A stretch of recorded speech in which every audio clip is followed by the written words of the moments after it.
I'm going to hark back to the beginning, people and process. We're constantly evolving process, but consistent execution of process is what's going to lead to consistent results.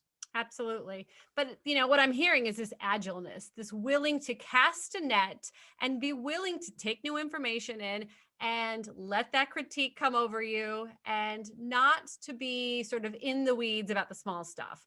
Just be willing to keep those ears really wide, because mentors come in all packages. Boards of trustees, it doesn't necessarily need to be one single thought leader. If you have a weakness in one aspect as a writer, if it's in editing, or if you have a weakness in your field, it's okay to reach out to someone who's not perfectly aligned in that exact field, but can help strengthen that skill set for you. Skill sets are found all over the place. It's not necessarily in that guy sitting on that Ivy League shelf with the MBA behind him. That'd be nice. Sometimes our fairy godmothers pop out like a mentor, but sometimes we just sort of have to roll our sleeves up and, like you say, start posturing and shadowing after the people who have done it.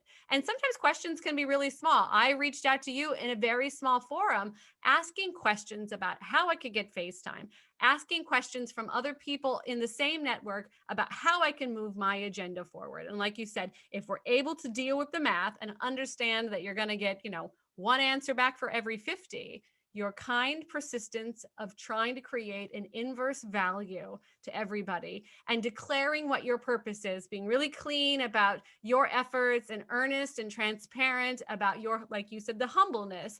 If you're willing to take that forward, somebody's going to identify that this is an earnest heart's wish and there's an opportunity to do good and connect the dots in your own life. But it'll never happen if you don't cast that net. If you don't put yourself out there, it's a self-fulfilling prophecy of don't. If you don't ask, I guarantee you it ain't going to happen. So creating that method in our own lives, a practice of asking, which is really tough. It's, if you give me something to sell, I can sell it to you all day long.